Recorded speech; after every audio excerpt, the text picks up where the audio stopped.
is the Vintage RPG Podcast, your source for the best in classic and contemporary RPGs. With your hosts, Hambone and Stu. Welcome to Vintage RPG Podcast, coming at you again from the clubhouse hidden somewhere in the swamps of New Jersey. I'm John Hambone McGuire, and with me, as always, is the founder and publisher of Unwinnable. And today we have a super special guest, the man, the myth, the legend from Chaosium, Rick Meints, here to have a quick chat. So how you doing today, Rick? Oh, doing well, John. Great to talk with you again, Stu, and always happy to, talk about my favorite company, Chaosium, and just role-playing games and gaming in particular. Yeah. So Chaosium really is your favorite company, right? That's the rumor. Yeah. I think that this is, we have you to thank, I think, in a lot of ways for Chaosium's continued existence even. Could you tell us a little bit about how you got into the driver's seat over there? Well, it was a team effort. I want to be clear about that. But it was fortunate timing in many respects. We're going back almost 10 years because there was a management changeover at Chaosium back in June, July of 2015. And that's when I became president of the company, and a new management team, myself, Jeff Richard, Neil Robinson, Michael O'Brien, we all joined the company to, get business people directing what the company was doing to get it back on a solid financial footing. So basically wouldn't go bankrupt. We had just completed 2 Kickstarters, the Horror on the Orient Express 7th edition Kickstarter, and then the 7th edition, rulebook Kickstarter, which unfortunately, because the previous management didn't have a lot of Kickstarter experience, especially with shipping and logistics and things like that, they overpromised and underdelivered and basically lost money on the Kickstarters, especially because of shipping and postage. And so it drove the company almost to the point of bankruptcy, but we were able to invest in the company. Greg Stafford, Sandy Peterson got us involved because of our longstanding relationship with them. I've been doing business with Greg Stafford for over 20 years at that time, and a longtime friend of mine. And so when he said, Rick, if you ever wanted to quit your day job, I'd love to have you involved in Chaosium. And I was at a point in my career where I said, yeah, I would like to make that kind of change. And so after 26 years in the automotive industry, I ran off and joined the circus, and Greg, appointed me as the president of Chaosium. What a dream. So cool. That's so cool. Yeah. You had been doing stuff third-party RuneQuest, right? I started with Tales of the Reaching Moon as the layout guy. I was living over in England on foreign service assignments, as they called it, with Ford Motor Company. And during the 7 years I was over there, I got involved in running some conventions.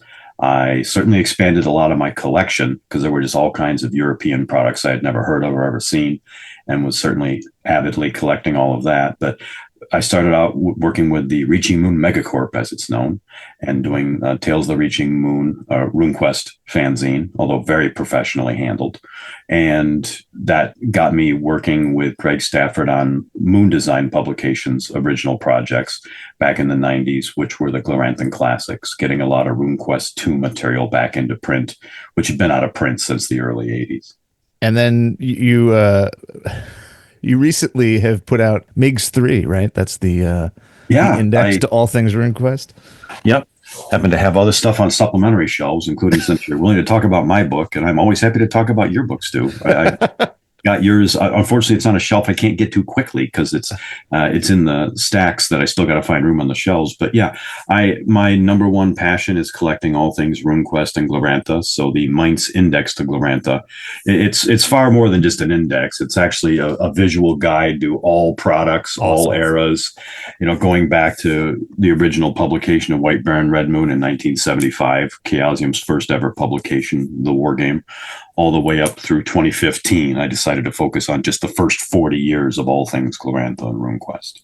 And so, yeah, it's a big collector's guide. So if you want to know everything ever published and some things that weren't including published, it's all in my book. So I didn't know what I was getting into when I picked that up. I knew I wanted it because I saw the layouts, and I there's something about sort of that catalog style approach to a book that just like it makes me it excites me in a way that I don't think that most people get excited, but it really, really hits buttons for me where I just really wanted to dig into it and just immerse myself in all things RuneQuest, but I didn't think it was going to be quite such the commentary. And like, I got a real picture of the sort of the ups and downs of the design history of the game, in addition to just the product history. And I just thought that was really incredible. Well, thank you. I love the story behind the scenes. And so I spent a lot of time talking with a large number of the creators of these products, be it Greg Stafford, Steve Perrin, longtime friends of mine up until they passed away a few years ago, unfortunately. But, in some ways, their passing made me double down on wanting to talk to people and capture their stories before they're gone. And so, as kind of the head of the Department of Nostalgia at Chaosium, I'm allowed to spend a little bit of my time, especially at conventions and such. I love sitting down with people and hearing what their contributions to, any of Chaosium's products were, but especially a lot of the RuneQuest and Glorantha products. And I've been slowly chasing down, based on not stalking by any means, but just finding people on the internet. That's one of the wonderful things about Google and Facebook and other places, tracking them down, sometimes cold calling them and saying, hey, not to be weird, but I'm Rick Meints. I'm with Chaosium now. I'd love to hear your story. And most people are happy to share what they did back in the day. Like, oh, I haven't talked about that in 30 or 40 years. Well, I'm happy to listen to them. And that's how I, like when we talked about Fritz Lieber previously, it was having access to the company archives and talking to Greg Stafford specifically about, Fritz, that I learned a lot more than I ever knew. And I tried to capture a lot of that in my book. In some ways, I was trying to be clever with the title, The MiG, because, it was, making fun of Soviet aircraft and all that. It just sounded evocative. Great name. My book's far more than an index. It's a visual history with lots of pictures because people want to know what the stuff looks like. Yeah. And the pictures is part of the RuneQuest, especially the early stuff, has a really distinct look that I fell in love, and Chaosium in general. How complete is your RuneQuest collection? With probably failing my humble role, it's realistically one of the most complete in the world, if not the most complete, because I've got some almost unique items in it, which makes it kind of hard to, I've got things that Chaosium, a lot of raw materials that were used. Like we have the cut and paste layouts of all the original RuneQuest material. Oh, wow. That's hot. And some other things that Greg gifted me. If I turn the camera around, I've got the oil painting that Janelle Jakeways did for the cover of Griffin Mountain on my wall. I've also got the Louise Perrin painting of the RuneQuest full color cover from the rule book, RuneQuest 2 rule book, that Greg took off the wall of his house and said, Rick, I want to thank you for all you've been doing when I first started with Chaosium.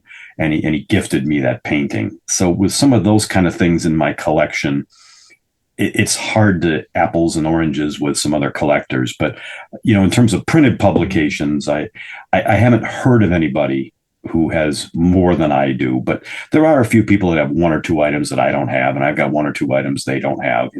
We hardcore collectors are a wonderful community. We share a lot of information. And, one of the reasons my book has so many listings in it, especially the earlier editions, was because people contacted me and said, hey, Rick, did you know about this book? And then they would tell me, and I would add it onto the list. And a lot of times, sometimes I got gifted things that was an incredibly generous community. They just wanted it to be in the collection. I mean, for collectors and for even the creators of these things, especially like something like MiG-3 is a gift because it feels nice not to be forgotten, right? Like I think that what you do, as maybe you have a pit in your stomach before you just make some cold call to someone about it, but like you make someone's day when you do something like that because, as creators, there's so many people out there who make these awesome things that just kind of disappear. And like for someone to call up and be like, hey, it wasn't just a place and time that you did that. It was something that, not something that went unsung. Like, I want to know all about this. Like, that's a very kind thing that you do to get that story out and then to share it with everybody by popping it in the book. That's cool as hell. And then I'm with Stu on that. The catalog look of it is chef's kiss. Thank you. I mean, it originally started out as just a text list that I was typing up because it was my want list, what I had in my collection. And it was a checklist because I'd be in auctions and I'm like, I can't remember everything I got on the shelves. Do I have issue 23 of this magazine or issue 37 of that? And I kind of remember, but I started buying some duplicates by accident, and that got frustrating, of course, because I don't have unlimited money. Yeah. I have this kind of collection because I've been building it for 45 years, kind of the Johnny Cash one piece at a time philosophy. Right. Yep. And so it grew from that want list checklist. I started sharing that with other collectors. They started, of course, telling me things that I had missed and things they had. Sometimes they'd sell me stuff or we'd swap stuff. And then I started adding pictures to it. And then people were like, why don't you just make a small book out of it? And so it started, about a 64, 80-page book, and then it grew to 128 pages, and this one's 260. So, but a lot of it is very visual because I like that. It gives people a chance to see all the cool stuff that was created over the last 50 years. Yeah, because that stuff is for a more casual fan of RuneQuest, that stuff is a little bit more out of reach. You're not necessarily going to invest the bucks for the second edition box set if you're playing 7e that's right off the shelf. Sure. Collectors want to know what they're getting into. They don't want to overspend. I have a lot of people who ask me, can you put estimated prices on the stuff? What's it worth? And I've had people contact me to, value their collections once in a while for estate purposes or insurance purposes.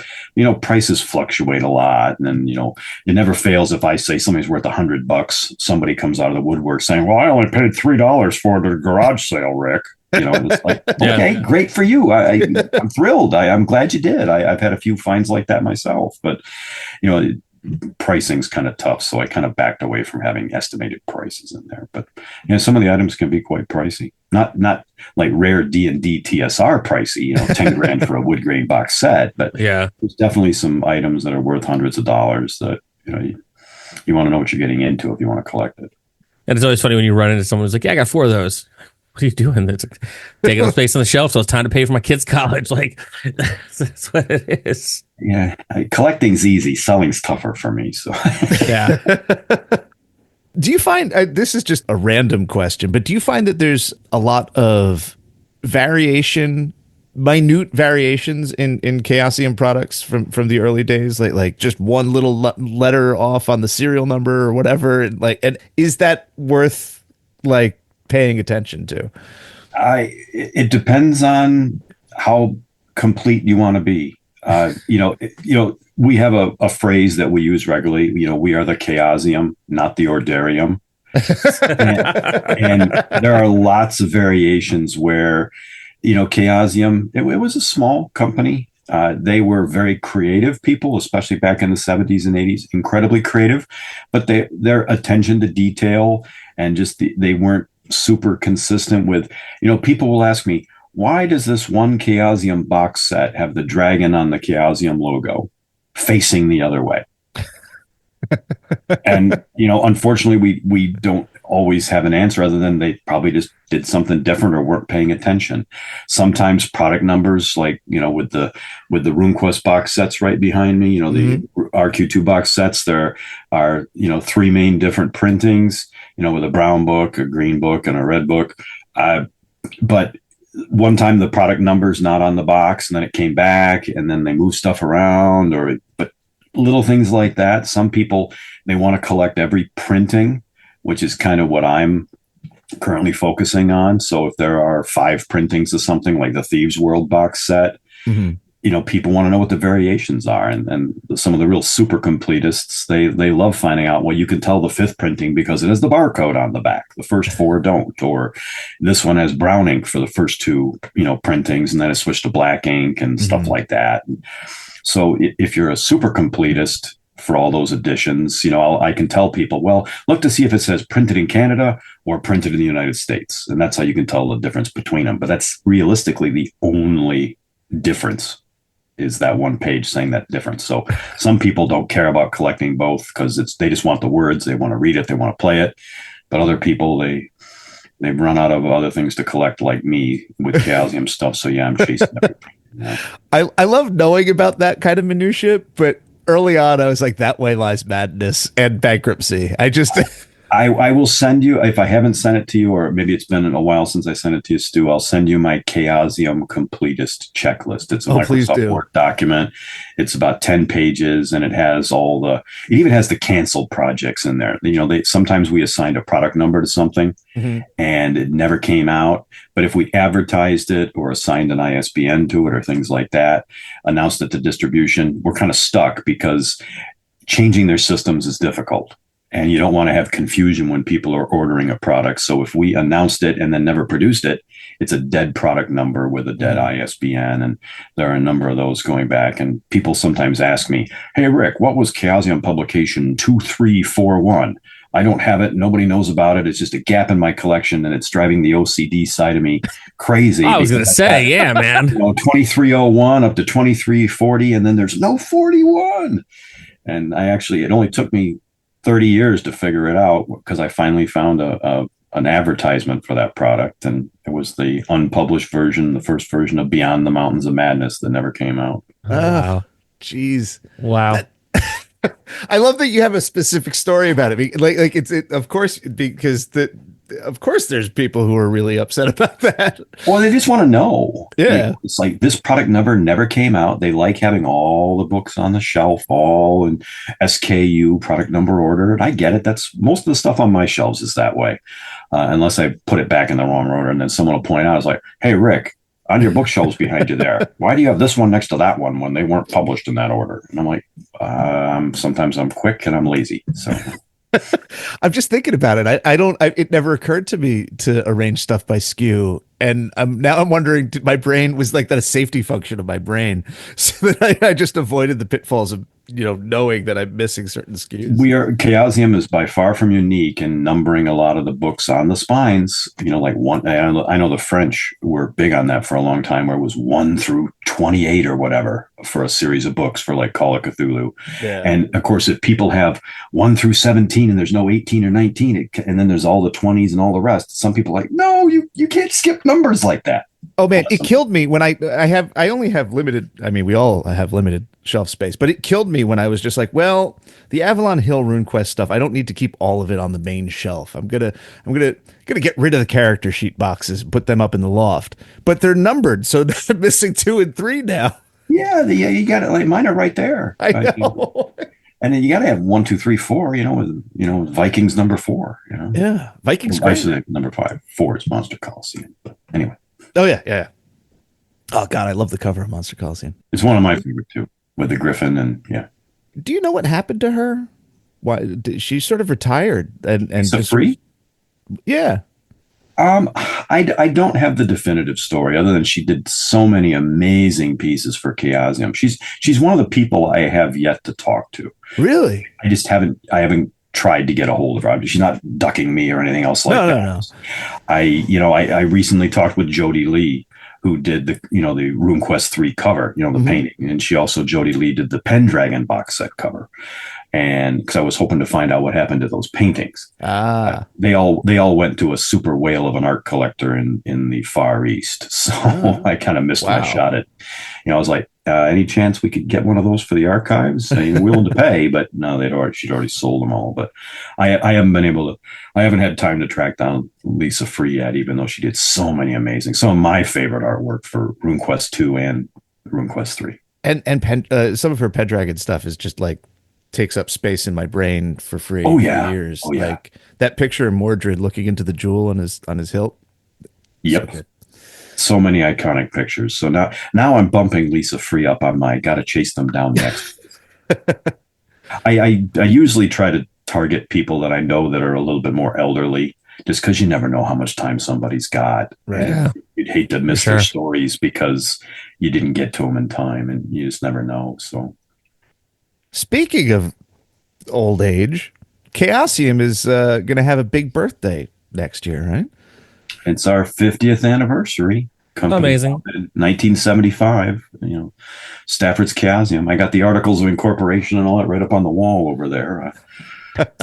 So, what was the very first Chaosium product? Well, that was White Baron Red Moon, published, self-published basically. Greg Stafford took a year-long hiatus and worked in a hospital as an orderly and saved up money because he did a tarot card reading for himself. And it said, basically save your money for a year and self-publish your game. And so that's exactly what he did. Amazing. He said it was one of the hardest years of his life because his parents watched after his 2 very young children out east while he was in the Bay Area with his wife. And so, he spent a whole year saving his money so he could self-publish White Bear and Red Moon, a classic mimeograph Gestetner machine in his tiny apartment, printing all the pages out in different colors of paper, which just added to the complexity of it. But he self-published it, and that was a hit. And Chaosium started out as a war game publisher. And didn't get into role-playing games until 78? 1978. Yeah, they started work on RuneQuest in 1976. D&D was super hot, the little wood grain box sets and, coming out in late 74, 75. And, Greg was an early player of Dungeons and Dragons. And so a lot of his friends in the Bay Area and in California were all talking about variants to it and the things they liked and didn't like. And he got involved on July 4th, 1976 is when they started writing the RuneQuest manuscript and their version of a role-playing game. Steve Perrin, Art Turney, Ray Turney, Warren Henderson, Steve, and so on. They all contributed to the game that debuted at Origins 1978 here in Ann Arbor, Michigan, where I'm based.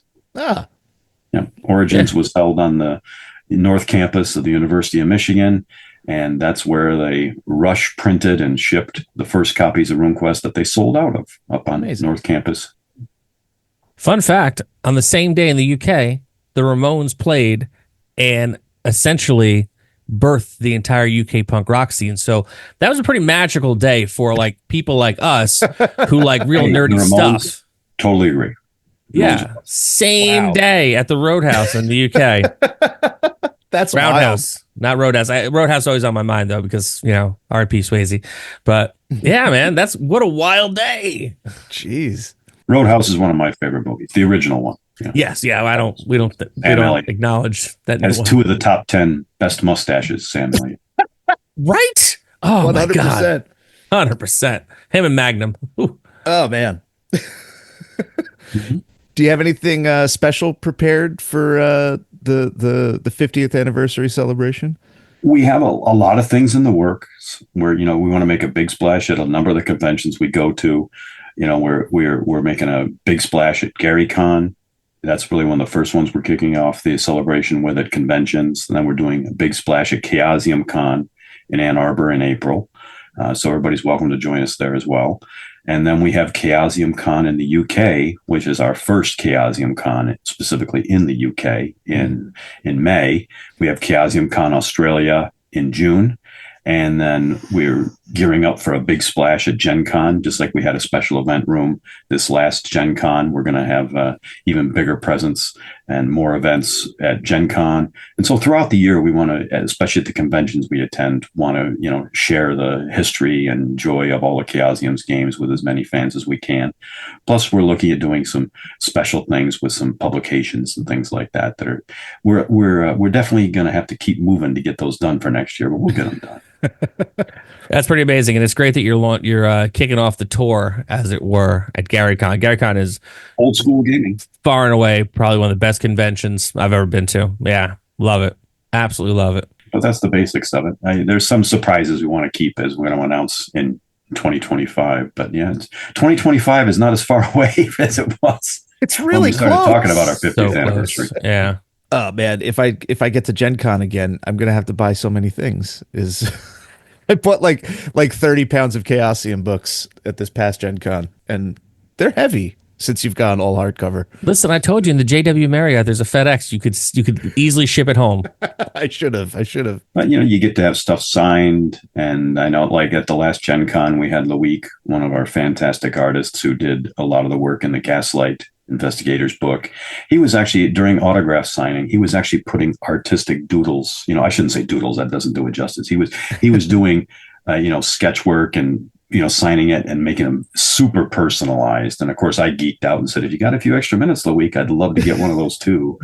And so, for Rick, and it was really cool. So we try to, give extra bonus stuff like that, with the signings and such. Totally. I was shell shocked for Gen Con. That was my first one. And well, Chaosium Cons, just all of that kind of stuff. We have about 500 people come to the one in Ann Arbor every April. It'll be our fourth one this time. And we're slowly growing, but it's just all Chaosium all day, every day of the con. And so if you want to meet a lot of the Chaosium people, play all of our different games and all that, that's one of the things we're stressing. It's, we're calling kind of a Worlds of Wonder theme, which is one of the box sets we did back in the day, but just all the spectrum of games. So especially the basic role-playing family, we're trying to have somebody running all of our different games over the course of Chaosium Con. I picked up the basic role playing rule book at Gen Con, and that was one of my big surprises. I was really surprised at how, because I have the original, which is what, like 32 pages maybe. 16, even less.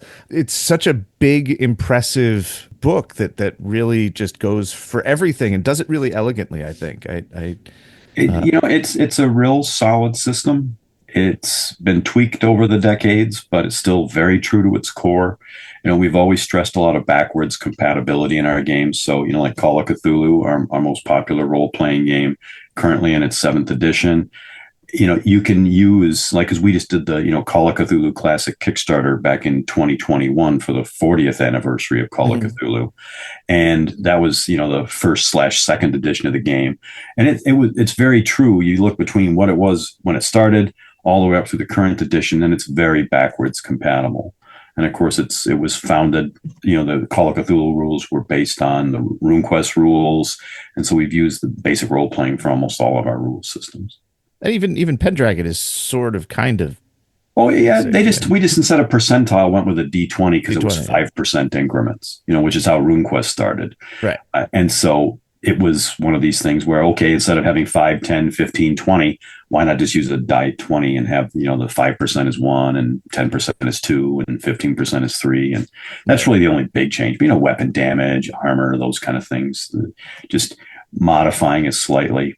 Yeah, just variations on a theme, really. And that's just great. Like, I love the role-playing system you got. And, it's one of those things where, like, the percentages, you don't really, I think, appreciate the minutia of having like X amount of percent to do one thing until you really need it, and that just builds the excitement of being like, okay, I can only be off by this much, and it's not even like, well, I rolled a 17, is that enough? It's like, well, no. Or when it's got a difficulty, you got to roll half your skill or a quarter of your skill. And I learned that the hard way, where I thought 80% drive skill was fine for Call of Cthulhu and driving around. Until they're like, well, the road's really uneven and you're trying to take the turn at really high speed. You got to roll 1/4 of your skill. And it's like, okay, 80% when you cut it down to 20, you're really sweating because you're going to flip the car or whatever. And yeah, I came really close and I used some luck points. So I only I think blew a tire, but yeah, I find it's certainly my mechanic of choice, but I'm kind of biased. I've been playing Chaosium's games since basically about 1979. So. Yeah, no, I'm the same way. I mean, not quite so long, but I can think in Dungeons and Dragons, and I can think in Chaosium, BRP. It's like I'm bilingual. Everything else I struggle with. But let's real quick run through a couple of the lines and just hear what's on tap for Call of Cthulhu in the near future and recent past. Well, we just had a number of scenario collections get published. No Time to Scream, and good name. Also, the Gaslight Investigator's Guide, Order of the Stone is one of the other scenario collections. We're having the Gaslight Keeper's Guide that just got wrapped up at the printers. So we're trying to have regular releases. We had the Arkham book come out about a year ago. We've got the other books like Escape from Innsmouth. The Innsmouth book we're working on. We want to keep getting some of the classic titles, just freshen them up.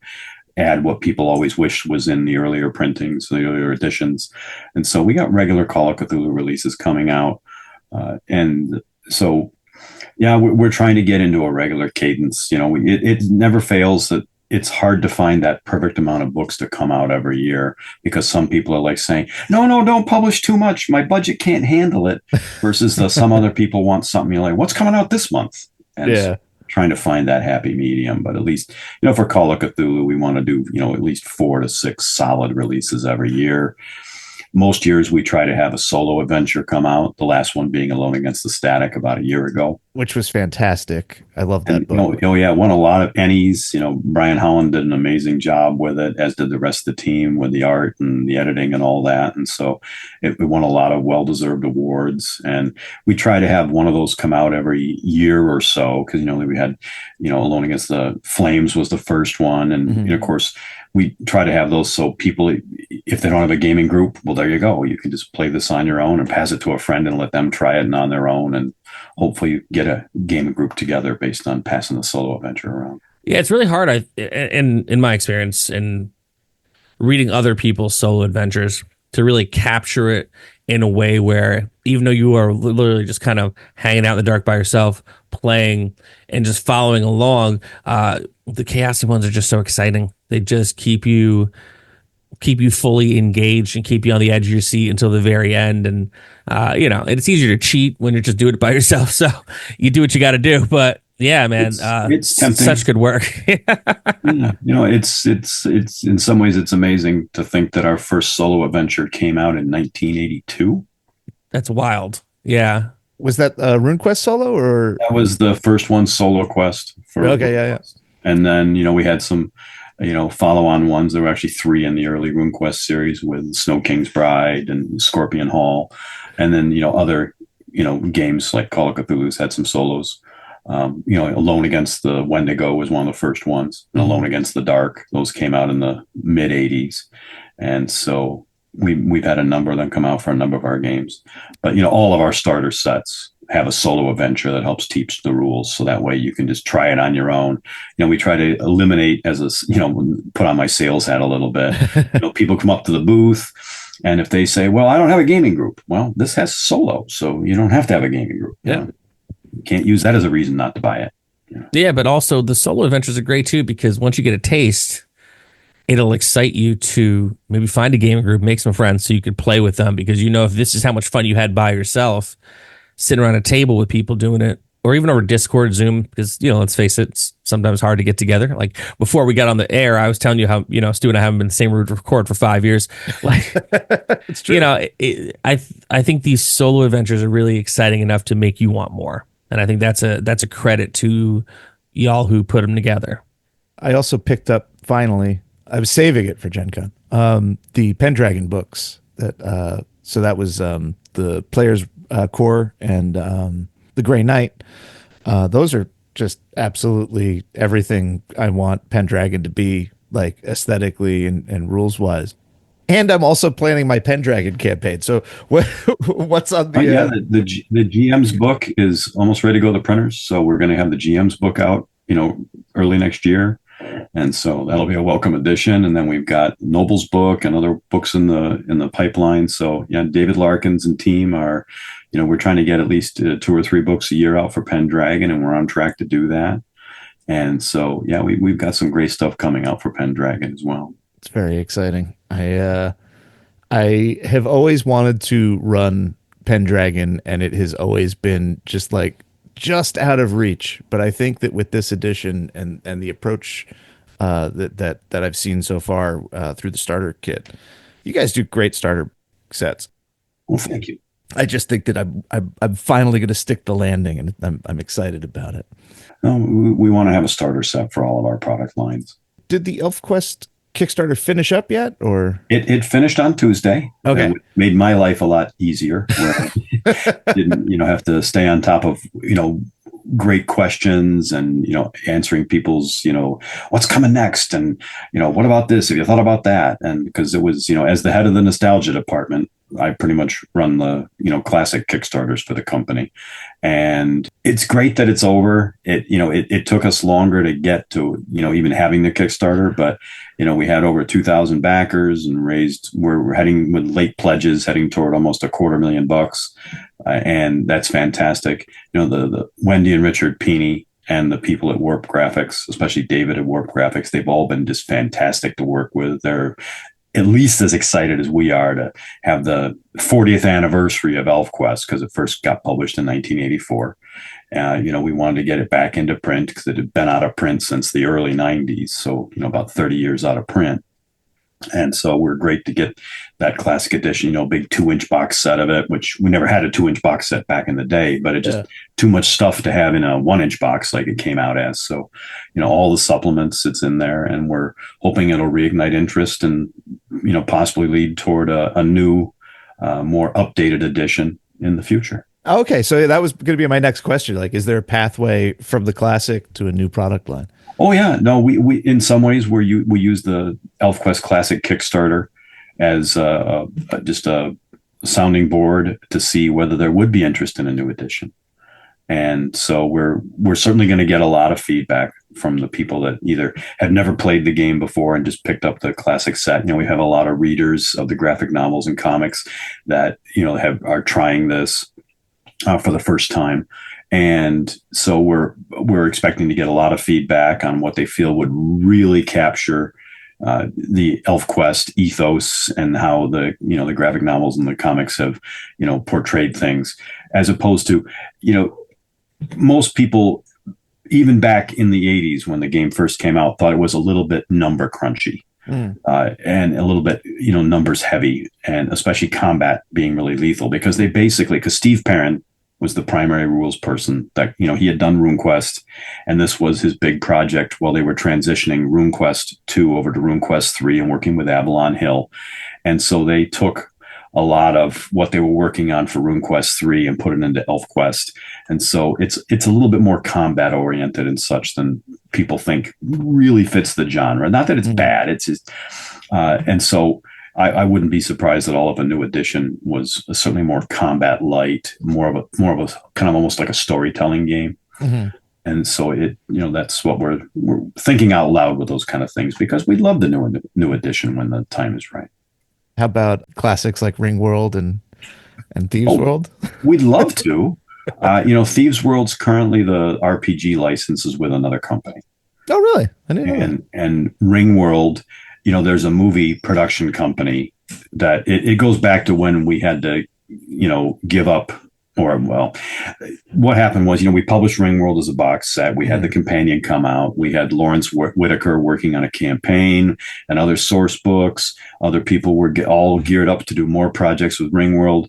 And then a movie company bought the movie rights, which that's fine. We just had the RPG rights.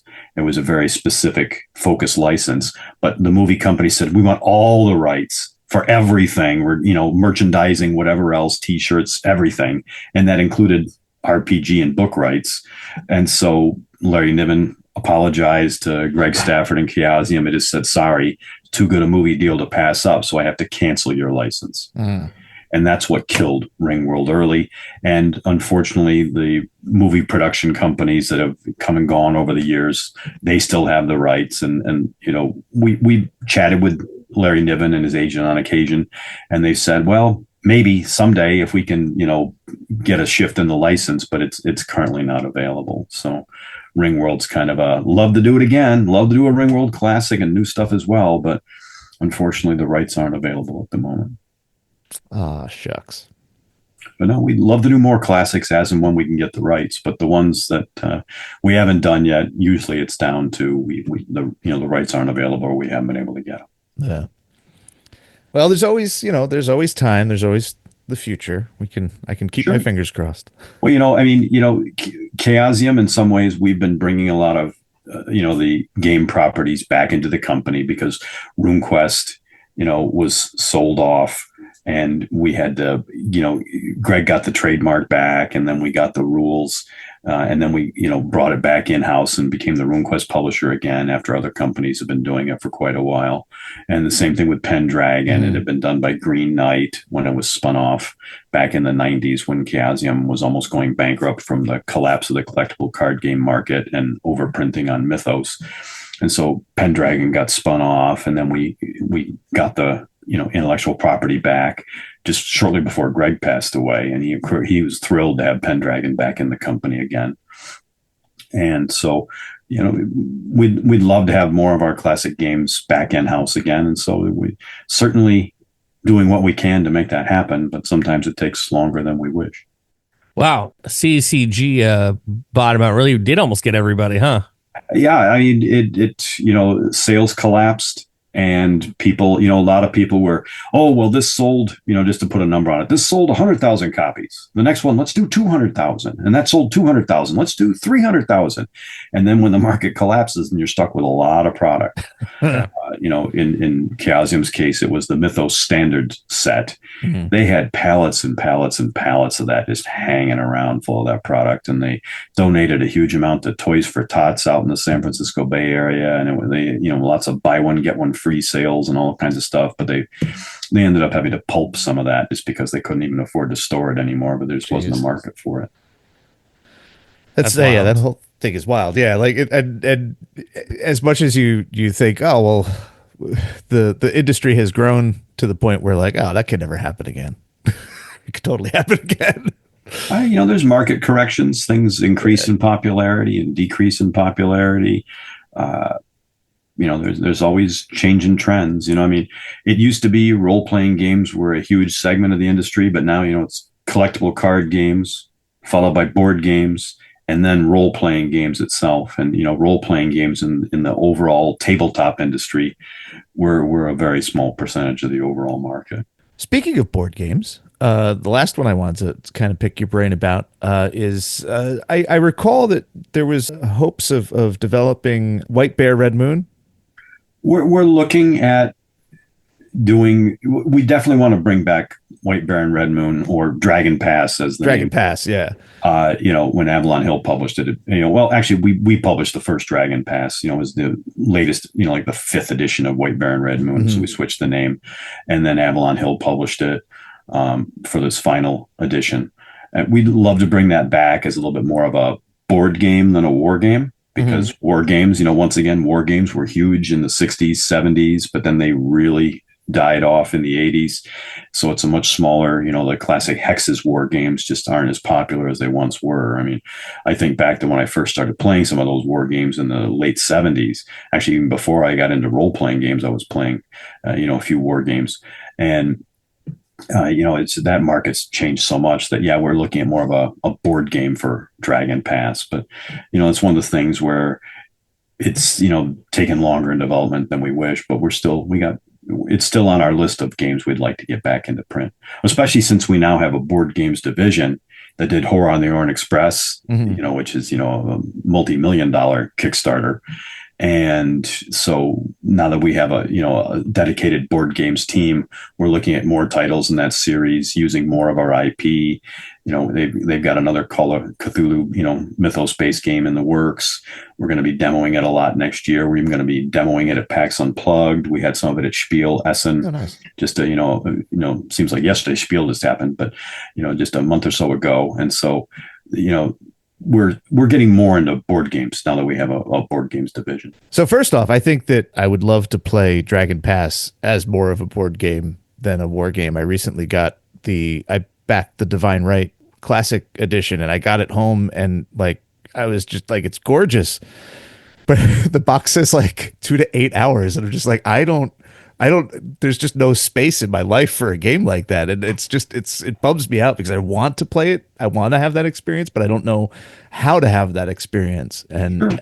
I mean, war games, I mean, my top shelf is SPI war games, because that's one of my early interests when I was a teenager.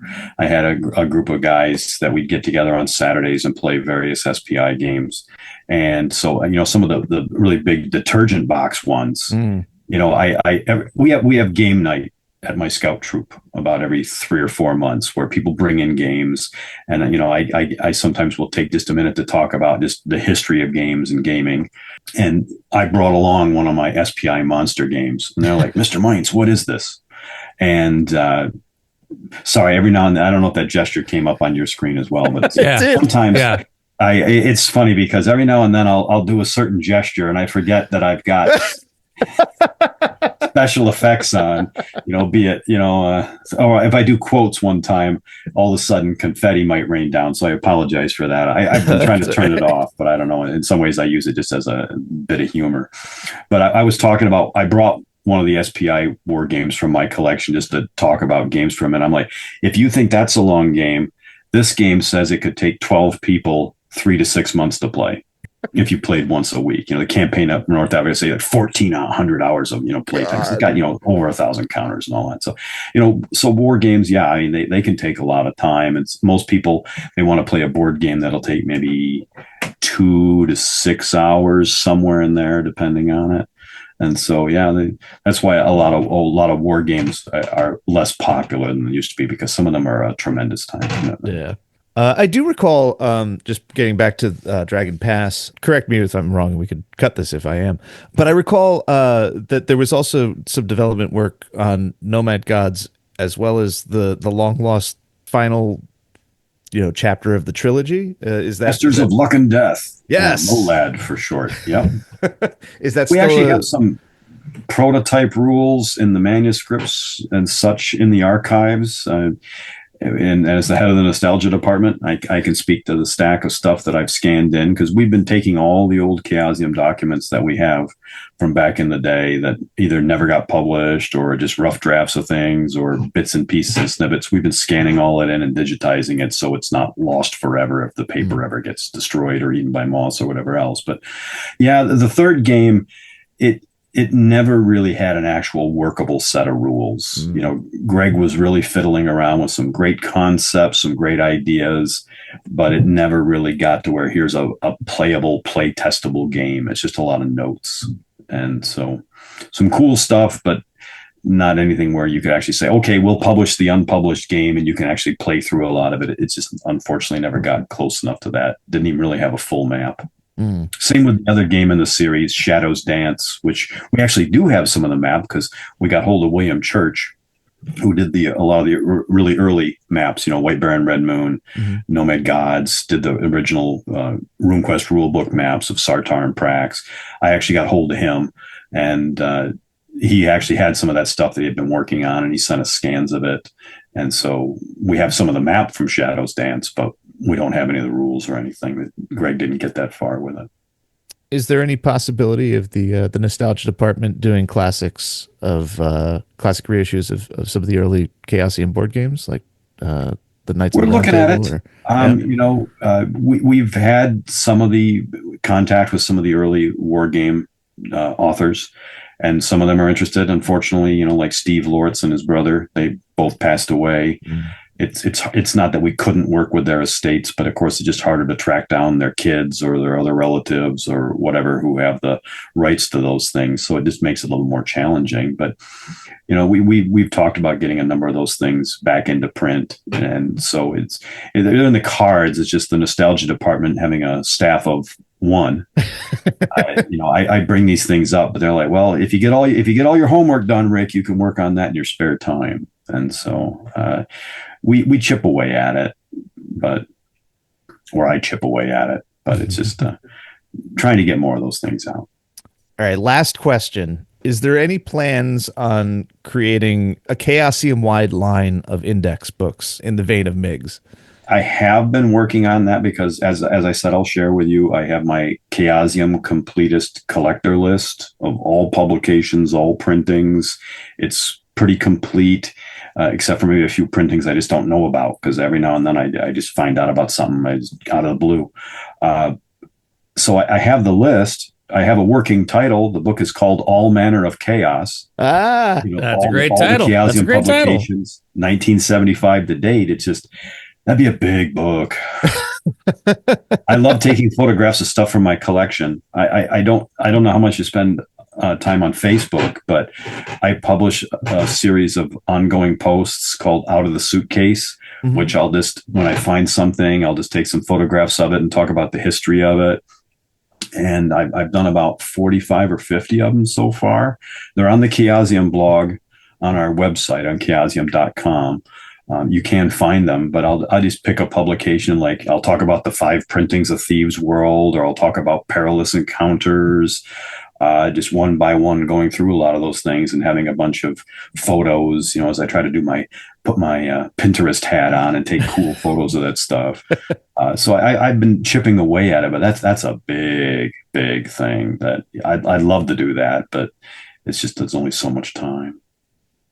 All right, so this has been an amazing conversation, and normally this is the point where I'd ask Stu if he has any final thoughts, but I know if I ask Stu that, this is going to be a 3-hour episode. So how about we flip the script? Rick, do you have any final thoughts? Anything you want to ask or no? I was hoping to find out what Stu's working on these days, and I could ask you the same thing, John. Cool. I have a very strange little book on the idea of dungeons that's going to come out next year. That's sort of like, it starts as a collection of quotes from literature and games and all sorts of stuff, and then it has a bunch of Stu commentary on all of it. That's coming out from Strange Attractor Press in supposedly the summer. We got a cool artist for the cover, cool. And it's just dungeons. We'll see. They were very kind to take my pitch and be like, yes, we would like to publish this. I was like, really? All right, cool. Yeah. I mean, if it's even half as cool as Monsters, Aliens, and Holes in the Ground, it's going to be really cool. So it's certainly shorter. It's probably going to be about 150 pages instead of 450 pages. So a toe bruiser, not a toe breaker. Got it. Yeah. I'm working on. I am the co-creator of 321 RPG. And we're coming into our 5th year, so I have a backer kit going on right now for the 5th anniversary expanded rulebook and Encyclopedia Monstergoria. So it's a D10 roll under system. We've released 13 adventures so far for it, so we're finally doing the actual launch of the rulebook with expanded rules and adventures inside of it. And everyone loves a monster book. I love a monster book. So and all the good monster book names are taken. So we have the Encyclopedia Monstergoria, which is going to be more of a David Attenborough style look at monsters and their ecology and lore than your traditional style monster manual. So yeah, I'm working on that right now. That's pretty exciting. Yeah. No, it sounds like my kind of book. Next time I'm over in backer kit doing some crowdfunding related stuff with our Kickstarters, I'll have to take a look at what you got going on there. Appreciate it. Send me a link. I certainly will. This has been an amazing conversation. We can't wait to have you back for the 50th anniversary of Chaosium because we're fans. We love this stuff. And thank you for being so generous with your time today. And for our listeners, they're probably like, yes, a long episode finally. They always ask for long ones and we never oblige. I'm happy to do my part to, make them happy. Well, for people who are interested in Chaosium products, where's the best place to pick them up online? Chaosium.com. That's where we have warehouses around the world, so the shipping costs are fairly reasonable. And if you want to find out about our products or buy our products, that's the best place to start. That is so great having warehouses all over the place because shipping is so expensive. So good for you all. That's awesome. So, folks, this has been another amazing episode of the Vintage RPG Podcast. Stu, where can people find you on the internet? They can find me at vintagerpg.com, where all the posts that used to be on Instagram are now on vintagerpg.com, where you can search for them and they're easy to read, big pictures. It's a better experience. Very cool. You can find me across the internet at John McGuire RPG. I'm on the Instagram, I'm on the TikTok, and now I'm on Blue Sky because we got the hell away from X. So I'm actually posting more about more stuff than just promoting for these books. But if you are interested and picking up 321 RPG's 5th anniversary expanded rulebook and Encyclopedia Monstergoria, boogie on down to backer kit. We got a lot of cool stuff going on there. If you get followed for the project, you back the project, there's a free zine called Solo Adventures. It's like a 32-page zine, which will get your feet wet in the system. I'm going to be having a video of a live play on there if you want to learn more about how action works. Join our Discord. It's a killer community. And speaking of Discords, Vintage RPG has a Patreon, patreon.com/vintagerpg. It's the spot to be if you're looking for an oasis from social media because our Discord community is killer and we'd love for you to be a part of it. For as little as $1 a month, you get early release episodes sometime between like Friday or Sunday, depending on how late in the week we record them.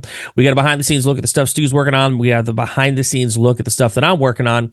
And at the $5 level, I run a game a month. This November month, I'm going to be running Top Secret. Stu has an ongoing West Marches campaign at the $10 tier. And at that, you could also get it on my game as well. Patreon.com/vintageRPG. So for Stu Horvath, I'm John Hambone McGuire. May the dice always roll in your favor. Take care. Thanks for listening. Don't forget to like, review, and subscribe to the podcast. Every review helps other listeners to find us. The Vintage RPG Podcast is a ham-fisted production. Music by Dega West. Art by Schaefer Brown. If you like the podcast, you should also consider becoming a patron at patreon.com.